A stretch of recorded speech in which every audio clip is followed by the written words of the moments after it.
right, as our kids head back to kids' church, just know that your folks will be happy to explain the pencils to you later, okay?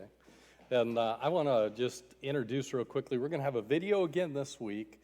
We're going to go through this series one at a time after I talked with the shepherds and just some question about my ability to teach. Currently, hopefully that's just a temporary thing, but just the uncertainty of that. Plus, it's just really, really good content. I want to just encourage you at the end of this little 10-minute message today. Kyle does a great job of sharing a story from Mother Teresa about a pencil, and so I really want you to tune into that. And then you can decide whether you're going to keep your pencil as a reminder or you're going to share it with somebody when you share the story with somebody. So tune in and enjoy this message from Kyle Eidelman.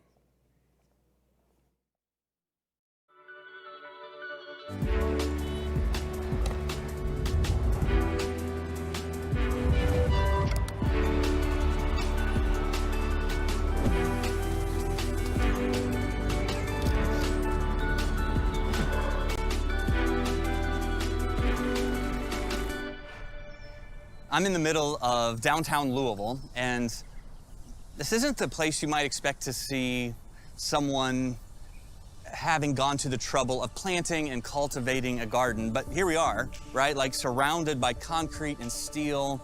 You stumble upon some well cared for plants and flowers.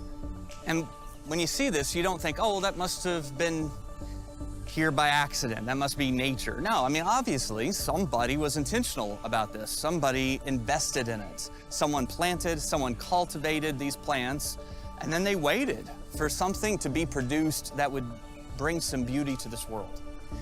And the Bible uses the agricultural metaphor of planting and sowing and harvesting to help us understand how God uses us to make a difference in this world, to bring about some beauty.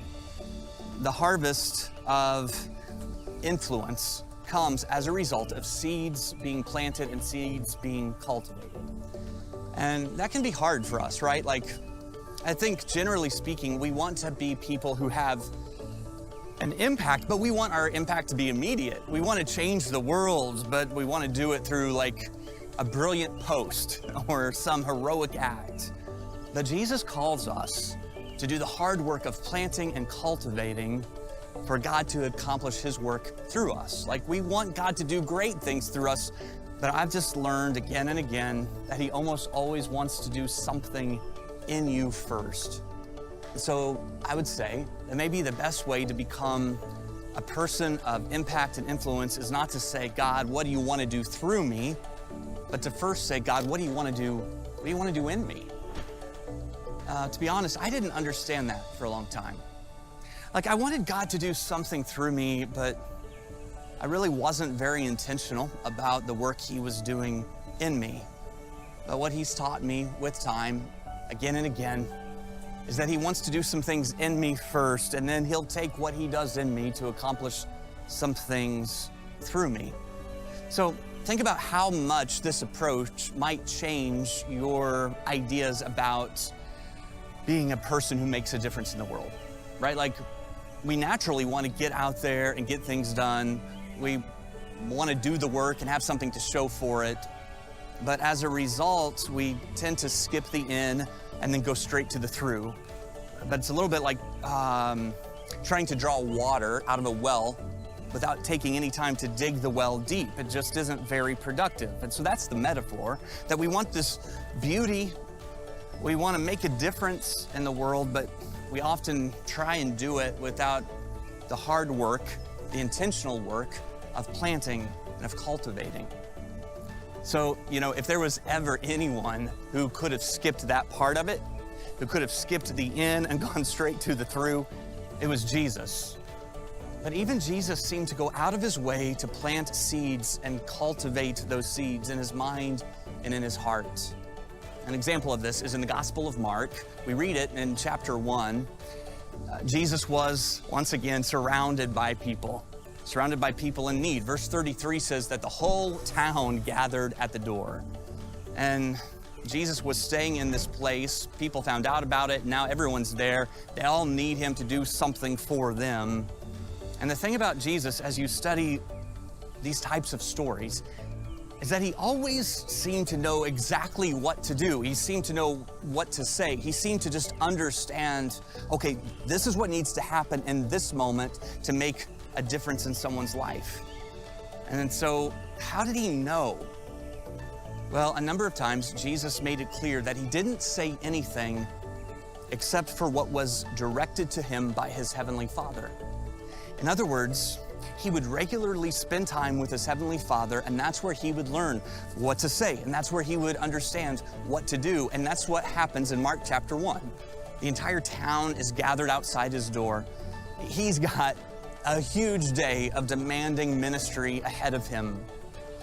And then we read in verse 35, very early in the morning, while it was still dark, Jesus got up, left the house, went to a solitary place where he prayed. And this is what living an in and then through life requires of us. Like, we want to skip this part. We want to sleep in and then just wake up and go. It doesn't work that way. It's not sustainable. That's not how harvest comes. If you want a harvest with your life, then you got to wake up in the morning and do some planting and some cultivating.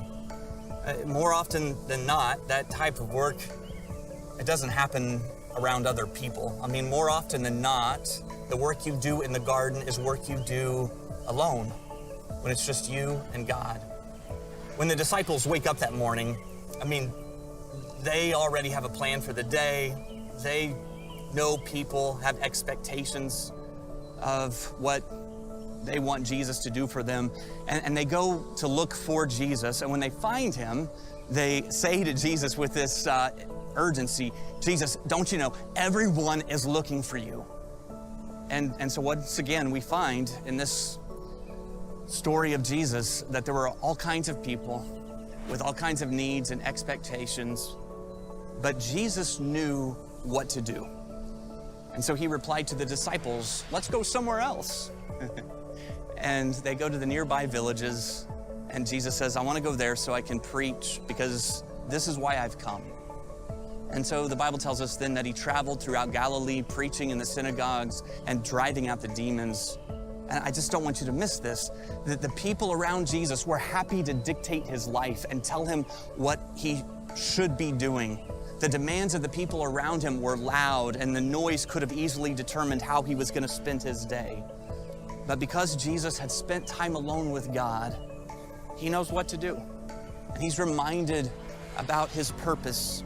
So he says, look, let's go somewhere else. Let me preach over here, because this is why I have come.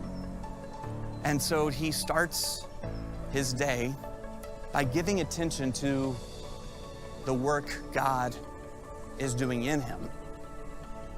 Mother Teresa, she spent most of her life ministering to the poor and the suffering in the slums of Calcutta.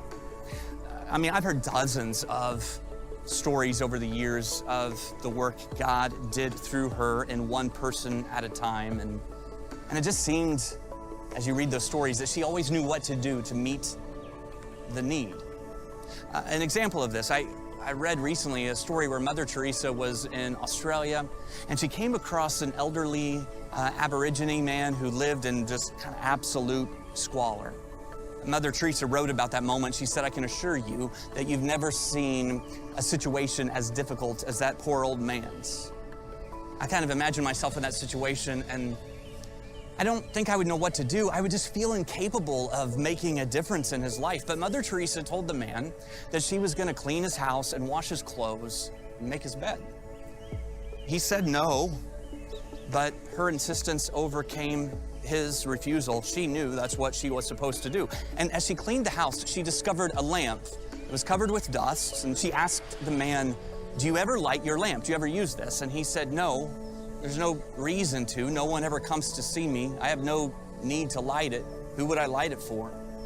And she told him that if he would light that lamp in the evenings, that she would make sure someone would come to visit him. And he replied, okay, I'll do it. Of course, I'll light that lamp. And every day she would have the nuns, local nuns, come to visit him in the evenings. 2 years later, Mother Teresa says that she had completely forgotten that man until she received a message from him. And the man sent this message: "Please tell her, Mother Teresa, that the light she lit in my life continues to shine still." Look, I get that using Jesus and Mother Teresa as examples of making a difference might seem a little out of reach.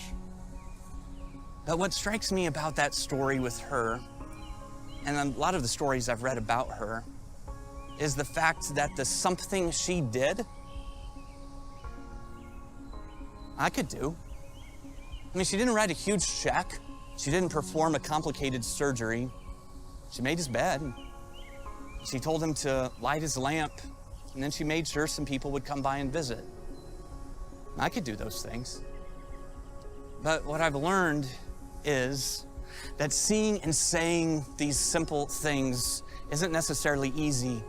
That kind of intuition isn't necessarily obvious. That seeing someone and knowing what to do and knowing what to say requires spending a lot of time planting and cultivating. I read an interview where Mother Teresa talked about how to become a person of influence. And when they asked her about it, they said, "What do you do first to start your day?" And she said, "I pray."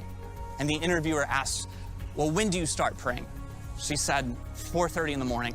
And the interviewer next asked Mother Teresa what she does after she prays. Like, well, what else? And she said, "Well, we try to keep praying.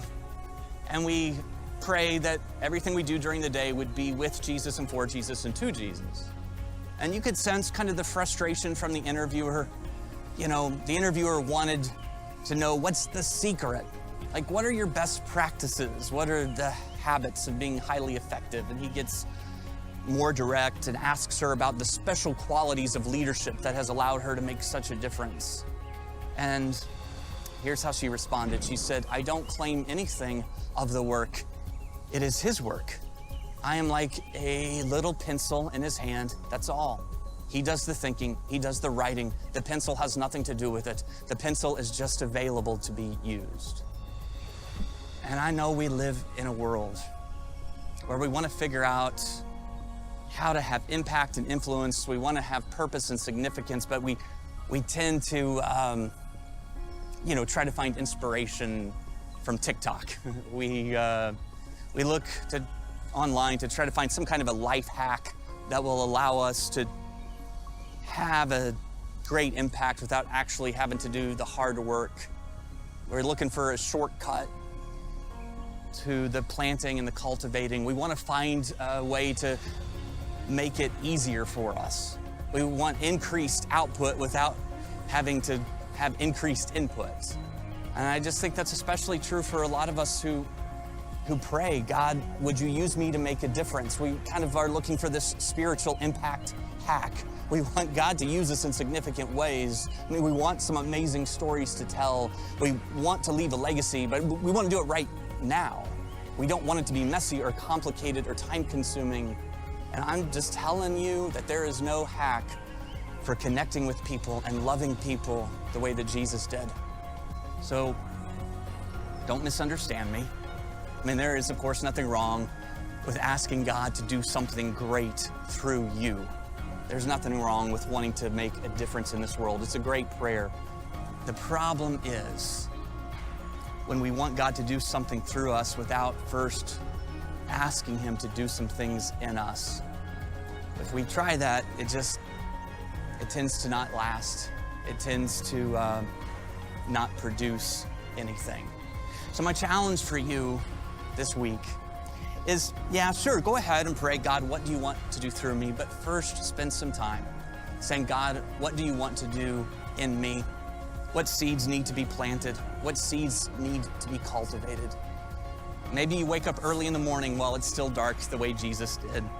Maybe you don't even have to wake up while it's still dark. You could work up to that, but just start with 15 minutes earlier than you normally do. Get on your knees and pray and ask God to do his work in you. Pray that God would give you ears to listen to him throughout the day.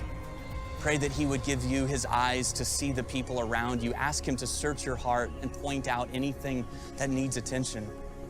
Pray that what he wants to do in you would overflow out of you And then just trust that something is happening in the soil, that what is being planted and what is being cultivated will soon break through the ground and bring something beautiful into this world.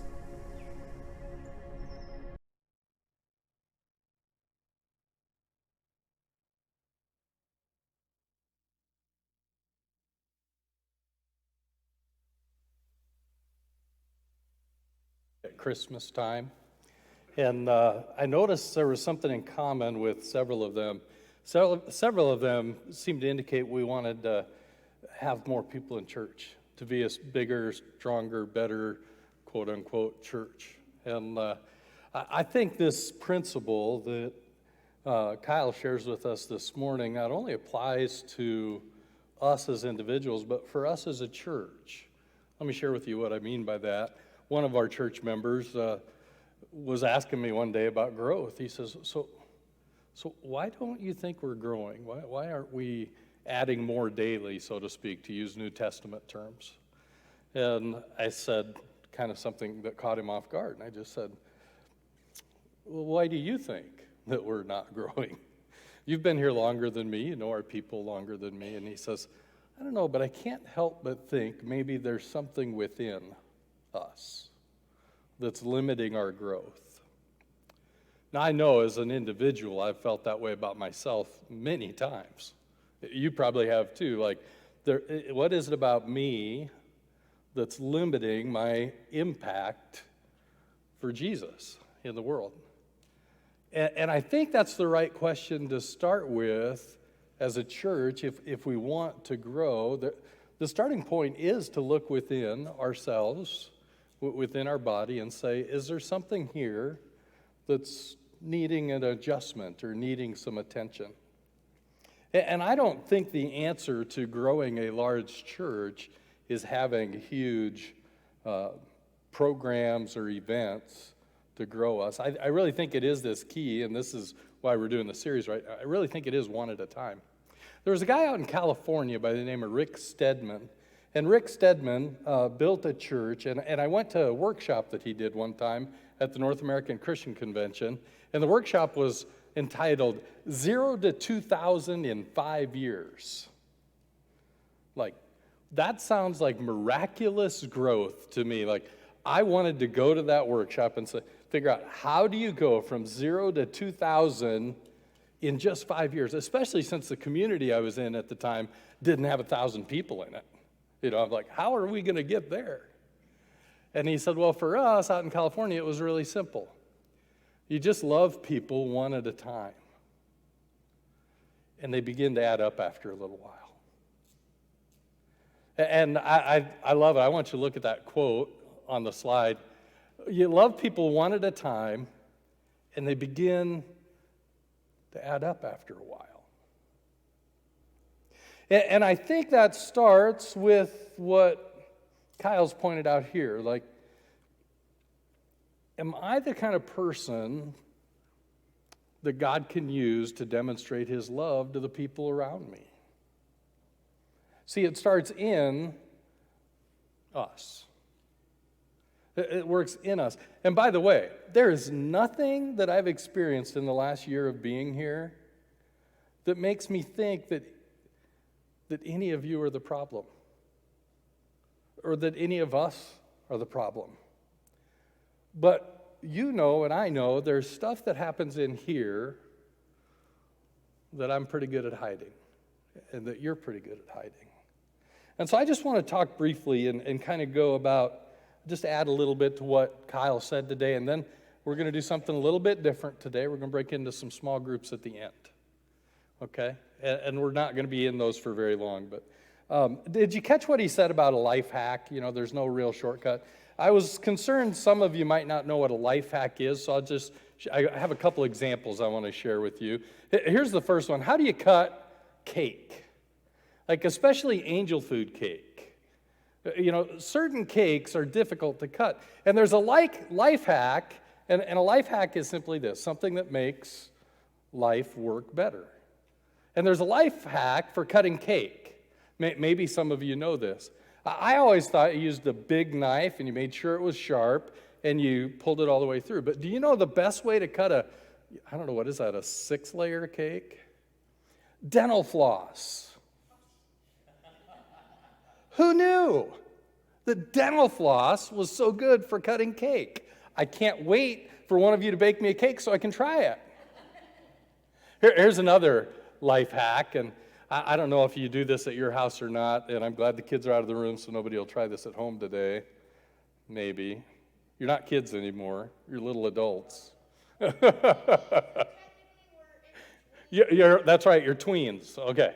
So did you know, do you love candles? We went out for our anniversary and had dinner, and I saw something I'd never seen before at this restaurant I was in. When I went into the men's room, there was a candle lit in the men's room. Most of the time when I go in the men's room, there is nothing even close to that in the rooms I'm in. But somebody had carefully put a candle and lit it in the men's room. Ladies are like, yeah, that happens all the time. I don't know what it's like in the ladies' room, but we don't have candles in the men's room. Most of the men that I know that go in there, I wouldn't trust with fire. But do you know what you can do if you don't have a candle? If you run out of candles, you know what you can use instead? Here's life hack number 2. You can use crayons. I didn't know that. You probably all knew that. But see, I'm grateful for these lists of life hacks because they help me understand things like what you can turn that little tab around on your can of soda pop, and that hole in the tab will hold a straw for you. These are just simple things that you all know, but guys like me are just now discovering thanks to things like this. But when it comes to evangelism, when it comes to discipleship, I don't know if there's a lot of life hacks. I don't think there's a lot of shortcuts. It really is kind of the same thing, and we see that with Jesus. Now, I want to share with you, I don't know, have you seen this picture? Let's show the next picture. Do you guys know this guy? He's super famous on Instagram and YouTube. He has 20 followers, something like that. This is my son-in-law, Colin, and he's the Grow It Yourself guy. He has a YouTube channel now because he's become an expert gardener. Now, it's his dream. He's an engineer, but it's his dream to someday retire from engineering and have a blackberry farm. And so now he has a YouTube channel about gardening, and he has become an expert in how to grow and cultivate blackberries, even though he's never grown a blackberry or, eaten one of his own blackberries yet. This is the beauty of YouTube and the internet, is you can become an expert on something that you know nothing about. Just put up a channel on it. Oh, in reality, I went through and watched kind of the first 7 episodes while I was sick. It kind of took COVID to make me do that because I'm not much of a gardener. But I was amazed at how much content he put into each one of his videos. I mean, he is approaching gardening as an engineer. I'm sure at some point that's going to go bad, right? Because there's a big difference. But he has this tenacity for research. He loves to research, and he will go the distance in researching. And I think you'd have a good time watching an episode or 2 of his podcast. But here's what it came down to for me. His episode on the pH count of your soil was so revealing to me. His episode on what you can compost and not compost, so revealing to me. The information that he passed along on how to do no-till gardening, so informative for me. I've learned a ton. I don't plan to put any of it into practice, but I look forward to eating his blackberries. But here's the thing. I bet for every episode that he's produced, he's probably put in about 40 hours of work just to research for that episode before ever going to film on it. And I really respect somebody willing to put in the work to do something well. And I think when it comes to discipleship, a lot of us struggle to really do the work. Now, if there was anybody, like Kyle said, if there's anybody that could get away without doing the work for discipleship, it's Jesus, right? I mean, he's the leader of this whole thing. He should know how to follow.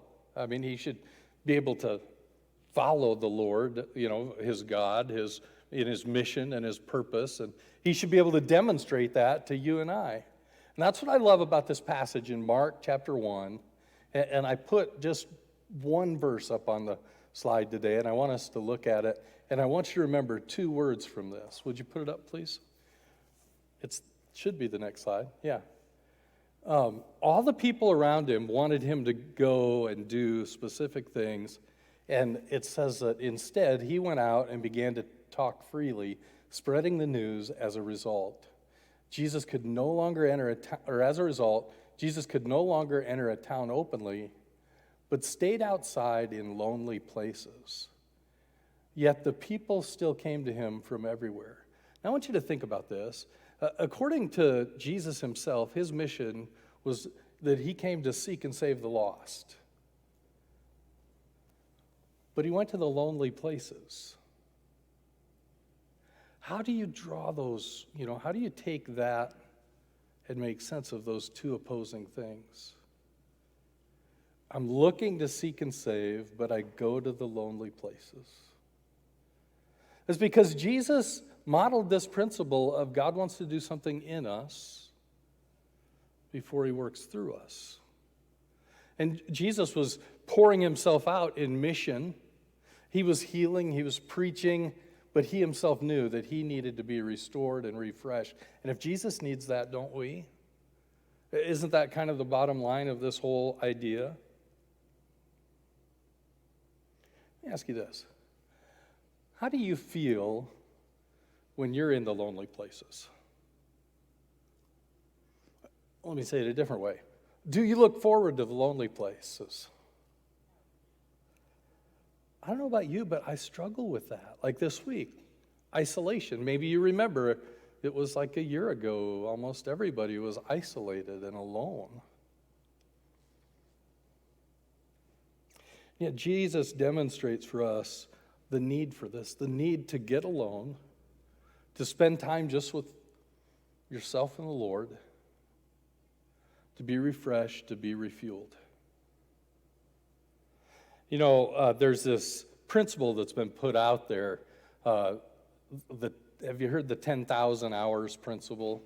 Malcolm Gladwell put up this idea that if you spend 10,000 hours on anything, you could become an expert. And he based this study on a study he did with violinists and discovered, before the age of 18, most really good violinists have put in over 7,400 hours of work.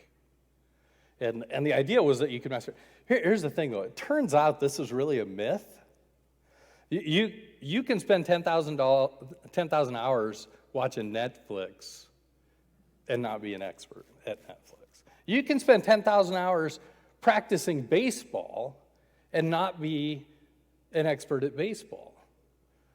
I had a chance to coach Little League when my kids were young, and we had this guy come in from the University of Nebraska. He was a coach, and he put on a clinic. And the kids, he said, first thing I want you to do is I want you to go out there and play catch. And he let them play catch for about 2 minutes, 2 or 3 tosses. Called them all back in. He says, I don't think you guys get it. Here's the first principle.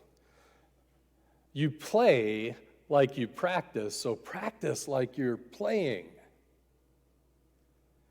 And his point was, you're never going to get better if all you do is go throw the ball. So he went over it, basic skills of what it takes to really throw a ball well. And he said, now, I want you to go back and play catch again. And I don't care if you just throw the ball once and catch the ball once.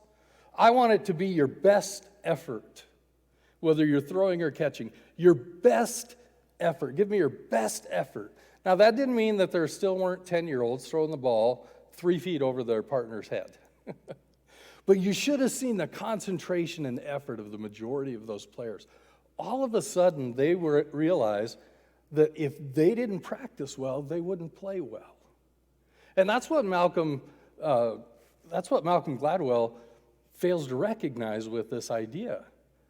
That you can practice for 10,000 hours, but if you practice poorly or if you practice distracted, and I think that's true of our time with the Lord. Like, if you give your all to 15 minutes, that can be more productive than 15 hours of kind of thinking a little bit about Jesus while going through Facebook and washing the dishes and whatever else you do. It's not that he shouldn't be undermined during all that, but if you give your best energy and your best efforts to those lonely places, to that time alone just with him. The second thing that Gladwell's myth doesn't take into consideration is motivation. Do you know your why? Do you know why you need that time alone with God? I don't know about you, but I know why I need it. Because when I don't have my time alone with him, I am not fun to be around for others. For example, there are times in my life that I really struggle with complaining. The last 2 years, that's been a huge problem for me. And so what I have discovered is that if I take my complaints to the Lord first, I don't tend to spread as much of that toxic slime to everybody else as if I go to you first, or you first, or you first. If I take it to the Lord first and deal with him first, it changes my heart and attitude about it. You know this to be true. I'm not telling you anything you don't already know. Basically, the bottom line is, he wants to do something in us before he ever does something through us. Think about Jesus' words, or maybe even read them with me in John chapter 15. I didn't put these on the screens, but I did put the bottom line on the screen. John chapter 15 is this beautiful picture of the garden, and Jesus says, I am the true vine, my Father is the gardener. He cuts off every branch in me that bears no fruit, while every branch that does bear fruit, he prunes, so that it will be even more fruitful. And you are already clean because of the word I have spoken to you. Remain in me as I also remain in you. No branch can bear fruit by itself. It must remain in the vine.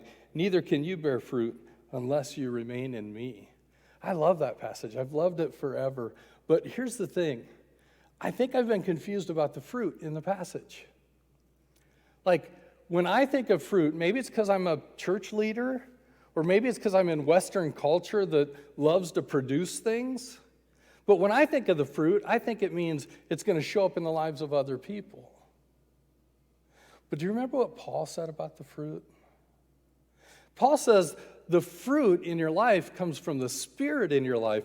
The Spirit produces something in you before he ever does anything through you. The fruit of the Spirit is love and joy and peace and patience and goodness and faithfulness and gentleness and self-control. These are the things that God wants to produce in us that will make a difference in the lives of the people around us. This is the fruit. So here's what I want us to do in this moment. There's this little prayer at the end of our time today that I'm going to have you pray in a group, but it's that prayer that Kyle shared with us today. Lord, it's the next slide. Lord, what do you want to do in me? What do you want to do in me?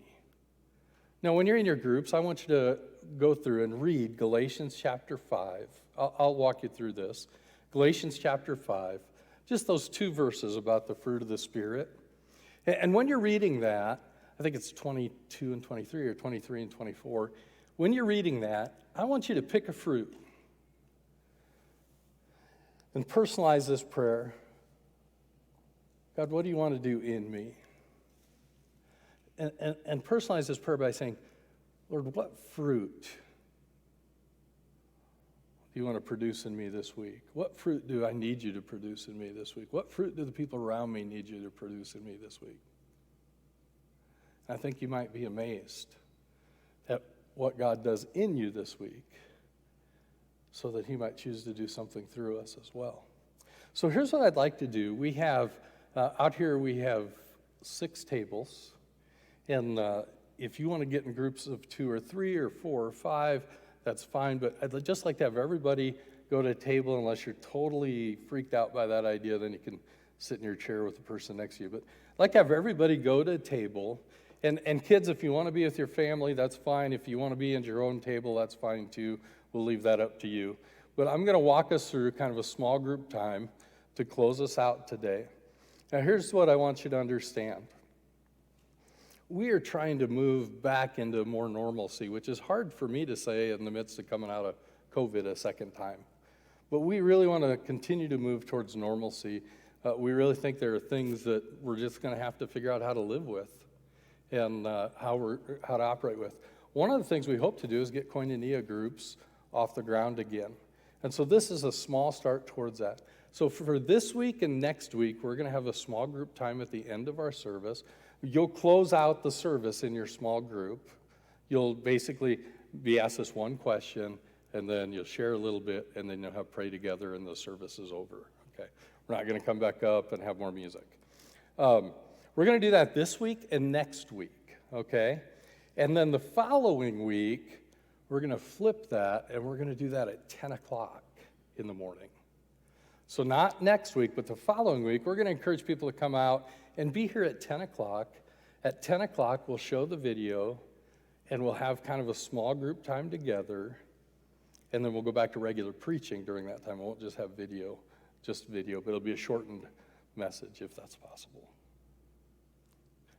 So would you take some time and just, I'm going to ask our shepherds to kind of spread out to different tables, and some of our leaders, and then just everybody kind of pick a table and go and be there, get a couple other people with you there for this. And I'll lead us through this final part.